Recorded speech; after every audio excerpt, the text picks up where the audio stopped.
we have approached this task in a completely different and an unconventional way.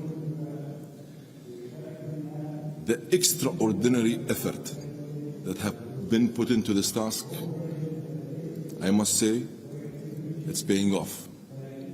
Why so and how so? The fact that we have been able to achieve such significant milestone in the first day of this COP is unprecedented. This is historic. The fact that we were able to get the agenda voted and agreed on without any delay for those who have been involved in previous COPs, this is just unprecedented. The fact that we've been able to deliver what was promised in Sharm el-Sheikh, the fact that we've been able to activate, operationalize, and pass the threshold that have been associated with the establishment with this fund is historic and is a unique, unprecedented achievement. So how do I feel? I feel excited, determined,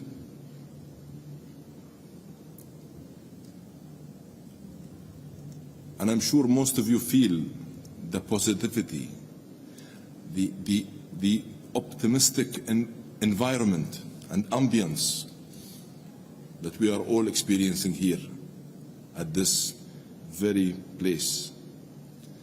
I have been to 12 COPs before.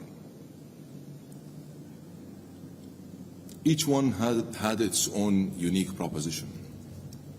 I must say though, never ever did I feel this level of excitement and this level of enthusiasm among all sincere and genuine parties involved in this discussion.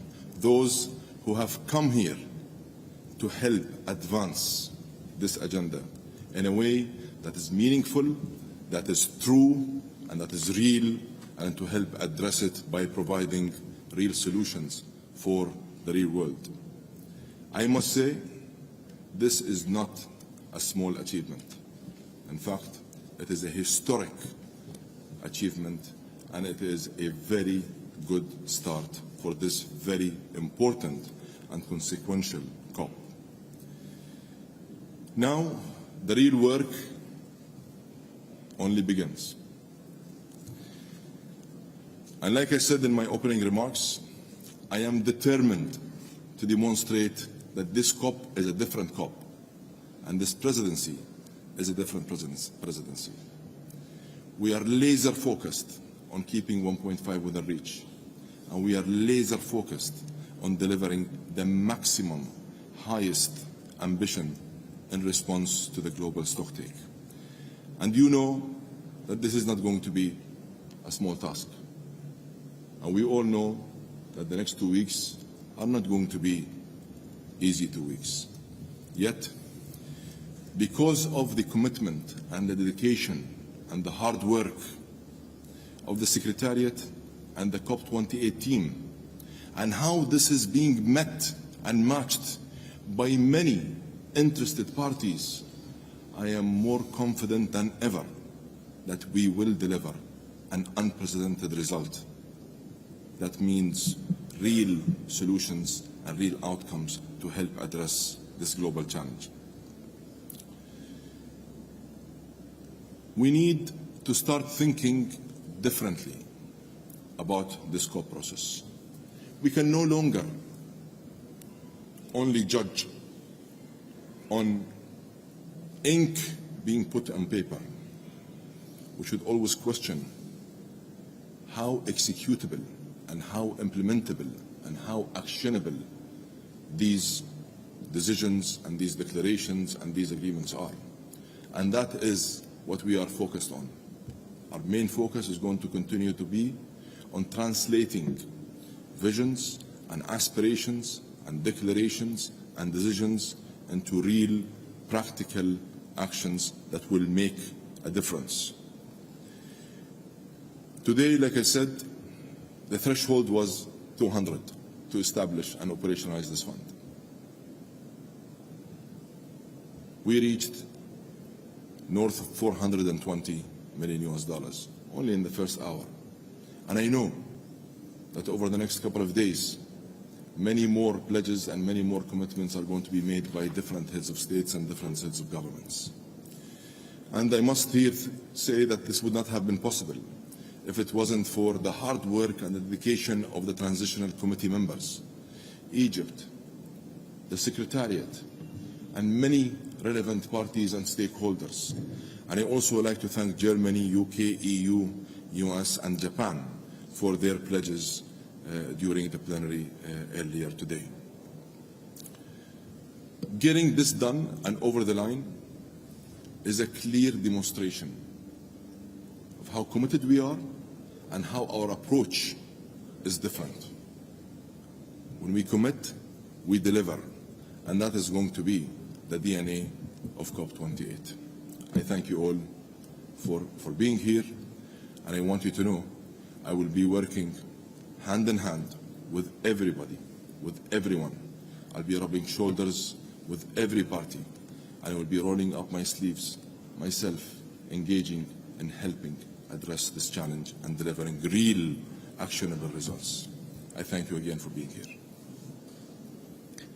Thank you very much. The next speaker is Ambassador Majid. Thank you very much. Thank you, Dr. Sultan Al-Jaber. I think I would like to welcome you all to the UAE, and it's great to see so many friends who we've engaged with over the course of this year.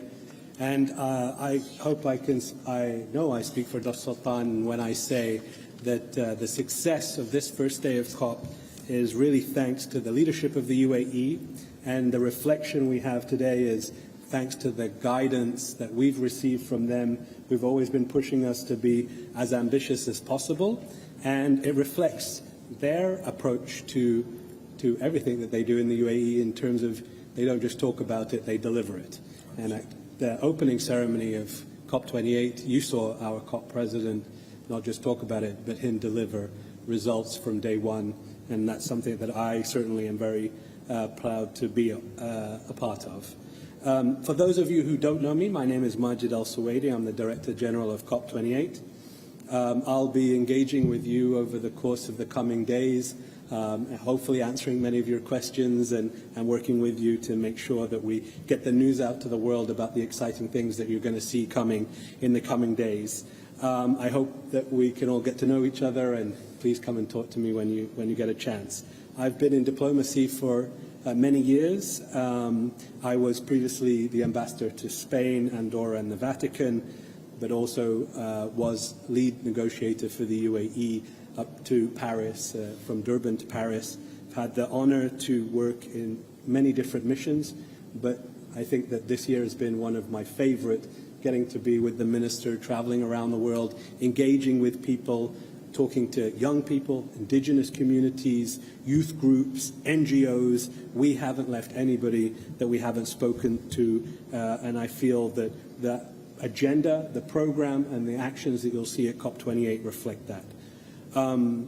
We need strong results from the negotiated outcomes, but also an action agenda that engages both parties and non-parties, like civil society, business communities, and other groups to catalyze progress here at COP28. Before I start, I want to take a moment to congratulate Dr. Sultan Al-Jaber on his official appointment as COP28. I haven't said that yet. President, and we've known each other for many years, and it's a very proud moment for me. He founded Masdar, and he's chairman of that. He's transformed our renewable energy landscape in this country. He's been our special envoy. He's been to many COPs, many of which I've been with him, where he's driven us to be as ambitious as possible, and I know that he's going to deliver real action and real results at this COP, and I have full confidence in him. This COP has to be an inflection point, not just a checkpoint. This is a responsibility that we as a COP presidency take very seriously. We want ambitious actions that course correct, and the hard work is ongoing, has been going on for many, many months, and we know the real test starts today. Tomorrow, the World Climate Action Summit will open, where leaders will deliver decisive direction for decision on the global stocktake so that we can raise our ambition, close the gaps to 2030, and unite and act and deliver. Over the 2 days, we will have critical sessions on transforming climate finance, on adaptation, on mitigation, and so much more, and I hope that you'll be there for those.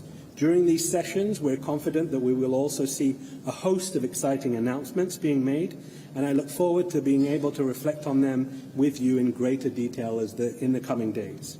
Our COP will be fully inclusive. This means that we will engage parties, but also other groups traditionally left out of the room, including youth, indigenous people, and others, and we'll be advancing progress across a host of important issues as we go forward.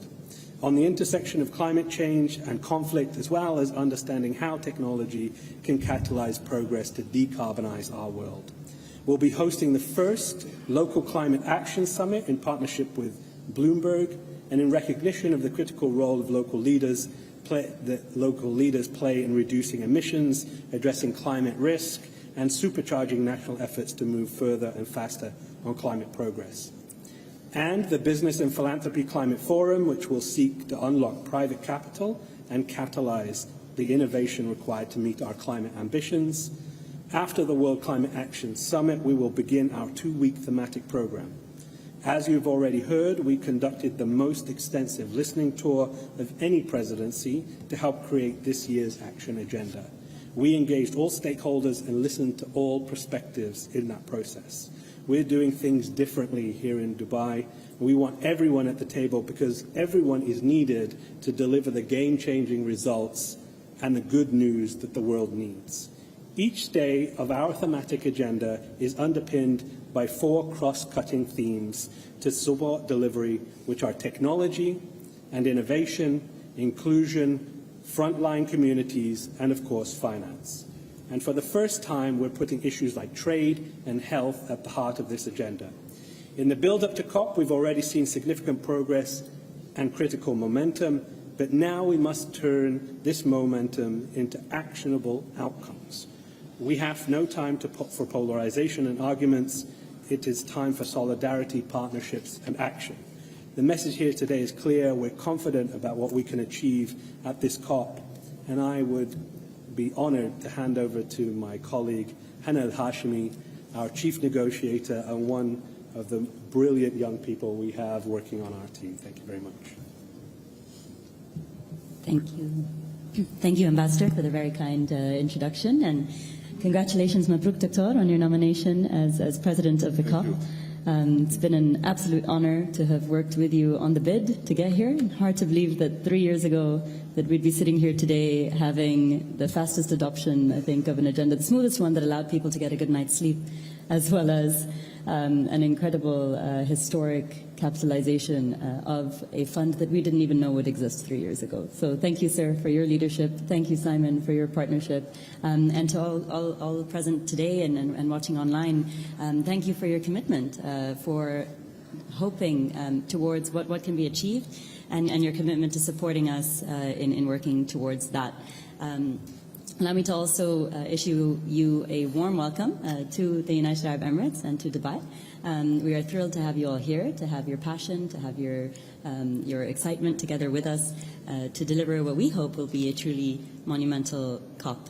Let me perhaps say a little bit about my role as lead negotiator. One of the most fulfilling parts of that is to lead a team of young Emiratis,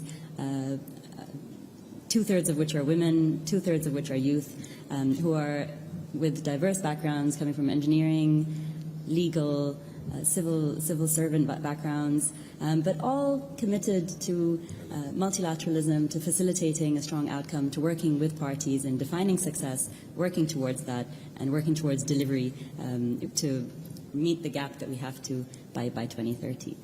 they're also emerging leaders in the global fight against climate change. And I'm very proud of having built that capacity with all colleagues and under the leadership, of course, of their excellencies and His Excellency Adnan as well, who you all know well too, and excited to see where they go from here in working with the world in delivering all of this.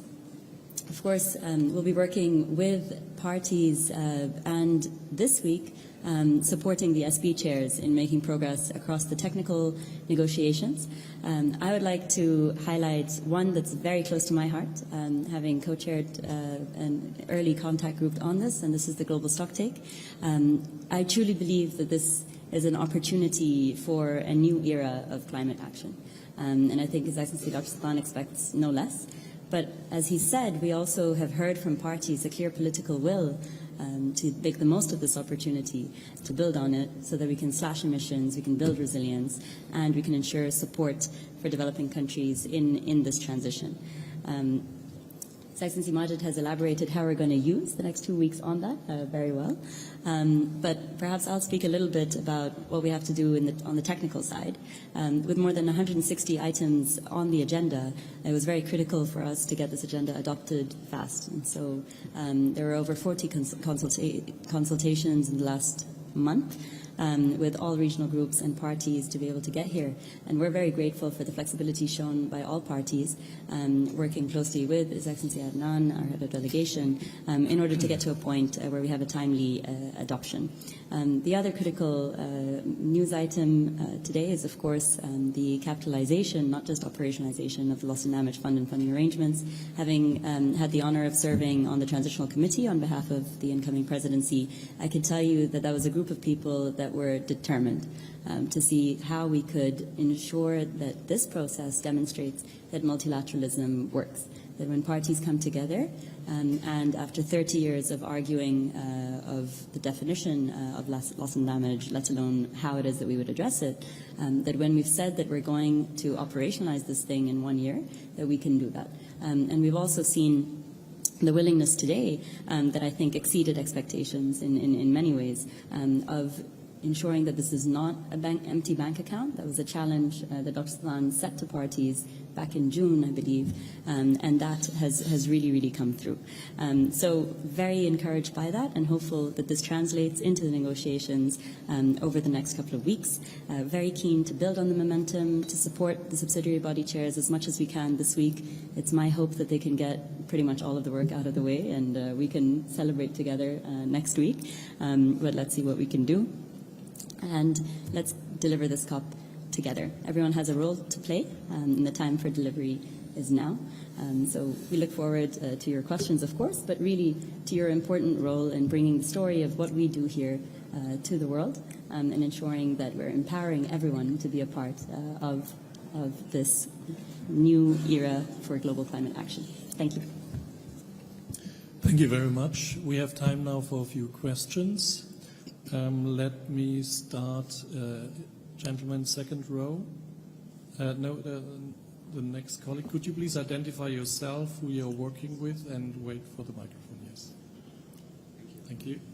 Ivan Kuron of AFP. Dr. Sultan, congratulations on the loss and damage on the agenda. In your speech, you mentioned the inclusion of the role of fossil fuels. On that particular point, in your recent discussions with parties, have you seen any movement towards a compromise on that particular matter? Well, first I must say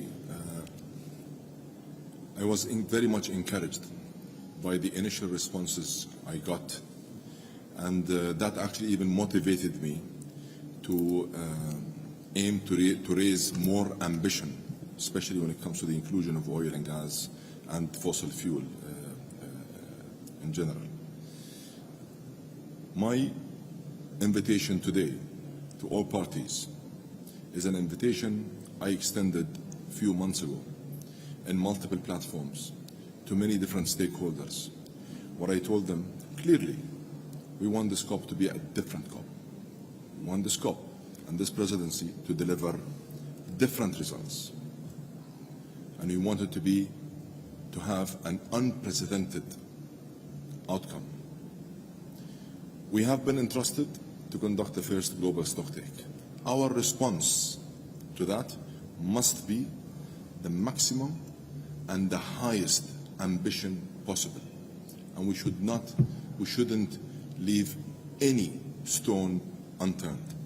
So my open invitation that I have been extending to all relevant parties and stakeholders to engage in a collaborative manner, to engage with a different mindset, that compromise is going to be essential. It's going to be a catalyst and an enabler for us to be able to reach the maximum and the highest ambition GST.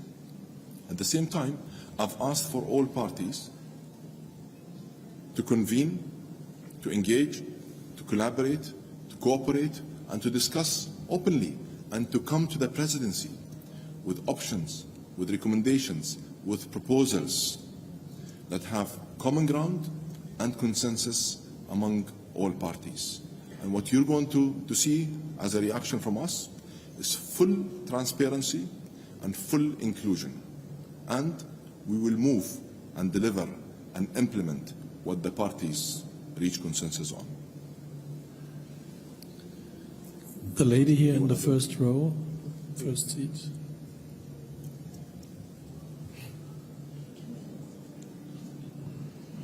My name is Sophie Mkwena from the South African Broadcasting Corporation. I just want to find out from the UN and the president of COP, in terms of the global stocktake, what are the sticky issues in terms of the report that you have for those who are compiling information, and how are you going to ensure that you are able to navigate perhaps the challenges that might arise? Thank you for that question. I mean, the first thing is that this is a party-driven process.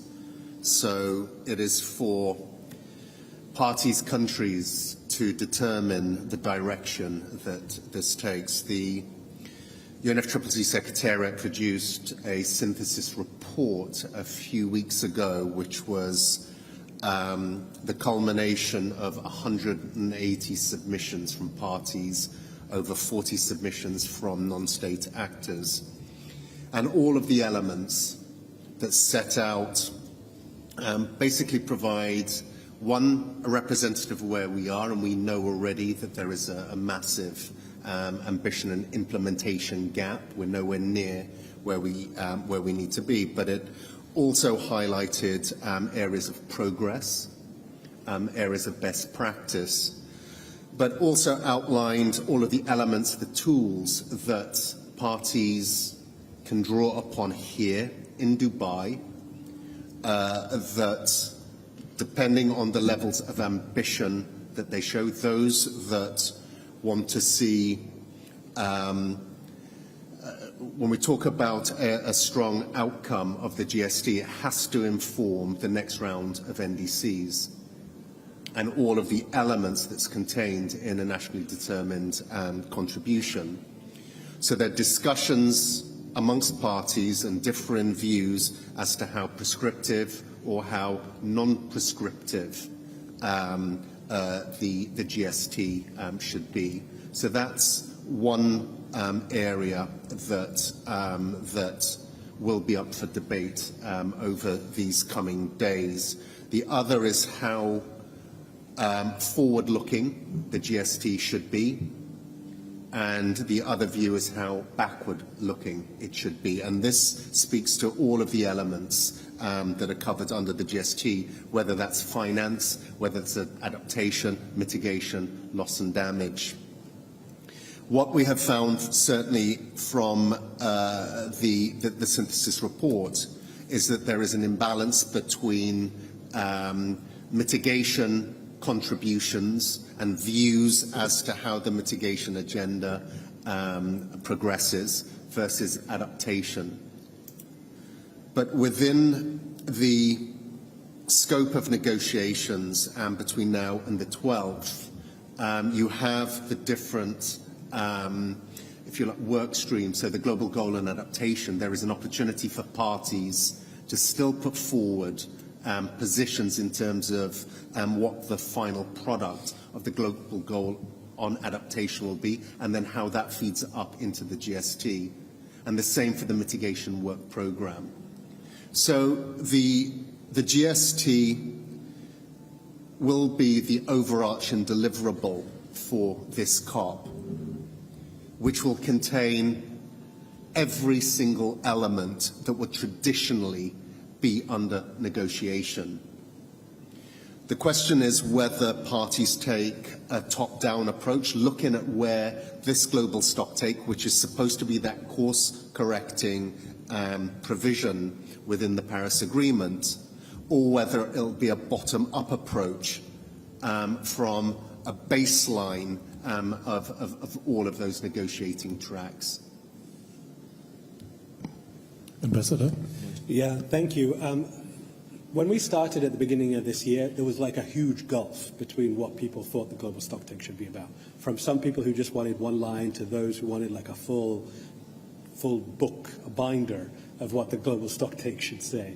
And over the course of this year, we have really managed to bring the parties together. I think that Simon has described very well the scope of what the global stocktake is about. We have a clearer picture of what we're trying to achieve. But we, as a COP president, have been saying from the very beginning that we're focused on that 1.5 and how we keep that within reach, and how we need to use this moment to course correct, because we know fundamentally that we're not on track to achieving it. So how is this global stocktake not just going to deliver some nice words on paper, as Dr. Sultan just said, but real world impact that gets us back on track, that achieves our 1.5 degree goals? And remember, it focuses the mind. Our COP is about the next 7 years. It's about what we can do today to get us to those Paris goals of 2030. Because we can't claim that great success that we claim today from Paris if we can't show how that agreement can deliver. And if we can't achieve our 2030 goals, how are we going to achieve our 2050 goals? So it's a really critical moment in this process that we deliver the trust, we deliver the ambition, and we deliver the path that gets us there. And we can only do that by bringing everybody together and delivering a really ambitious outcome. The lady in the green dress here, first row. Thank you so much. It's Fifi Peters from CNBC Africa. Dr. Steele, to you, you did describe the conversations around loss and damage as challenging. And I'd just like to know how the various contributions were determined by some of the donor countries already. It is quite noticeable that the US has committed the smallest amount, and the fact that the likes of China and India, for instance, aren't amongst the list that we have received so far. So if you could just advise how we should interpret that. And also to you, sir, Dr. Sultan, ahead of this conference in Nairobi, the Africa Climate Finance Summit did take place. And for the first time, we did see African countries coming together, 54 nations of the African Union, in one collaborative stance, it would seem, to get greater climate justice for the continent, a continent that is the most impacted, yet responsible for the least emissions. Just your thoughts on that summit and the Nairobi Declaration that was also adopted. Thank you. Well, thank you. Thank you for that. I think what is significant for me, and it should be for all of us in this room, is the unprecedented nature of the response from some donor countries, not just the adoption of the recommendations coming out of the committee, which bring the fund and the funding arrangement to life, but the fact that within moments of gavelling, parties, donors willing to put close to $500 million into that fund. Pledging will continue over the course of the next 2 days with the Leaders' Summit. I believe some countries would prefer to make those statements on the grander stage of the Leaders' Summit. But the formal process of how the fund will be capitalized in a sustainable way moving forward, these are decisions that will be made by the board, that can now be established now that this decision has been adopted. So there's a long road ahead. What is also clear is the scale of loss and damages globally, and to service this fund, a single extreme weather event can destroy. I take my own country of Grenada. Back in 1994, a hurricane wiped out 200%, equivalent 200% of our GDP in a matter of hours. So when you start aggregating this up, and you start looking at all of the different climate-related losses, the scale that will be required and the mechanisms, which is why it's funding arrangements, is complex and is going to require deep engagement by all donors. So I'm certainly encouraged and welcome all contributions raised. That was an absolute surprise, pleasant surprise.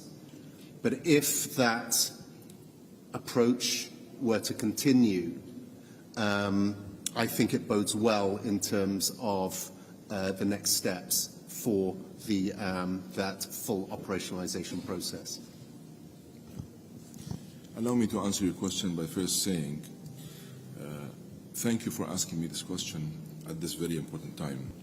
Because I actually don't think that the Africa Climate Summit got or received its fair chance in terms of international media coverage. I did find that platform to be one very important, unique, well-equipped platform to help ascend Africa into a greener future. Why do I say that? I've engaged as part of my fact-finding mission with intensity this year on the Global South, developing countries and emerging markets. And I must say, my engagements with Africa, and in particular throughout the Africa Climate Summit, were in a big way very beneficial in helping us better shape our strategy and our set of objectives for COP28. So in a way, it was a platform that have helped catalyze the COP28 ability to better refine its plans and objectives to cater for what is really needed today, and that is an action-oriented agenda to help address the global challenge and keep 1.5 within reach. We also went to Africa well prepared and equipped with political will and support from our own leadership and hands-on experience. Our ability to be able to couple the political will and the hands-on experience we have enabled us to go with a very special proposition to Africa, and that is the Africa Fund that we have announced and already launched and started actually deploying in Africa of $4.5 billion with 5 entities representing the UAE. The mandate of that fund is simply to replicate what Masdar have been doing over the past 17 years. Masdar would go, identify a specific renewable energy opportunity. We would work with the host country on the regulatory framework or the policy that is required that will help ensure the security of that project for the investors. And we also helped, through this experience of Masdar, replicate it but scale it up. And that's why we provided a $3 billion of equity and 1.5 of catalytic funding. That is more of a concessional development funding that will help catalyze these investments. 1, 2, attract private capital, help risk mitigate, and ensure that the private capital is safe and secure by providing them the necessary assurances through this fund. This fund, because it already started deploying, I can comfortably tell you, we started with 4.5. In 3 years, this is not going to be less than 25 billion US dollars. Why? There is a huge set of opportunities across Africa. What is required is a creative mind that will help blend finance between equity and development to ensure that we provide the necessary scale in terms of financing and to deploy large-scale technology to help meet the growing energy needs in Africa, while also helping develop a new economic development program in these countries, creating jobs, attracting industries, capacity building, transferring knowledge and technology, ensuring that we start manufacturing some of these products that are necessarily needed to ensure the resilience of supply in these different markets. So it's the whole value chain of business that we cater for through this fund. And I must say, what President Ruto have been able to do over the past few years, and in particular when it comes to climate action, is unprecedented, and we very much appreciate his effort.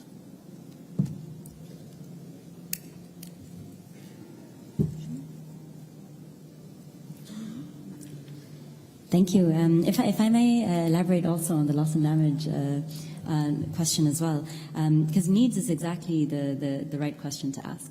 Is what exactly are we trying to fund? I think within the scope, the complexity that we're working on, this is something that's never been done before. This is fundamentally new, and it fundamentally needed an agile approach, something that can grow over time, something that can receive funds from a broad variety of sources, and something that fundamentally works towards recovering development losses while supporting countries in also anticipating losses to come, right? So it's both the rapid and the slow onset. It's economic and non-economic losses, such as loss of culture, which is not necessarily something you can quantify. And in that sense, I think that one of the areas that's particularly interesting is how the fund actually functions with the broader funding arrangements, but also with the broader outcomes that we need to come up with in the negotiations outcomes at this COP. And that includes operationalization of the Santiago network, which provides technical assistance then to developing countries to be able to deal with losses and damages. It includes broader agreements beyond loss and damage, including adopting a GGA framework. You can build resilience and ensure that countries are building adaptive capacity, but more able to respond and adapt to climate impacts, preserving lives and livelihoods. And this is where both the action that we're achieving, the action agenda of the COP, and the policies that we're setting that enable countries to respond are important. The mitigation outcomes are critically important as well. And so you're minimizing the risks, of course, of loss and damage by also not taking away development gains from that side. So how is it that you can have a just transition in this place? This COP will have the adoption of a just transition work program. So we look at for the first time how it is that we can ensure that we're keeping sustainable development also at the heart of our climate action, and poverty eradication at the heart of that as well. There are a number of other agenda items that I think will all support this, but that also speaks to the question on areas to the need further deliberation under the global stocktake, for lack of a better term. I would encourage everyone to really watch the high-level events that we will have on the global stocktake tomorrow and the day after. Here we'll have a number of heads of state and government who come forward to share their vision of where they think we need to be by 2030 and how it is we're going to get there. I'd really encourage you to pay close attention so that we can capture key messages from that and build from there. Thank you. Thank you very much. We have to finish here. There are other commitments waiting. So thank you very much again. And thanks once again for your patience. There will be daily updates from the presidency. So there are 2 slots every day, 9:30, 1:30. Please take a look at the screens and you will see what time is working. Let me just give you a few numbers, because we all know it's a record participation. Let me just give you the big numbers, and you can come to me then and I give you the details. So we have 52,081 delegates from parties, 19,132 observers, 3,976 media. Then there's a category host country, global climate action, and virtual participation in total is about 9,000. That adds up to 84,000 plus security, technical staff, volunteers. The total number at the moment, 104,652 from this afternoon, 4 p.m. Thank you and see you soon. Thank you. Thank you.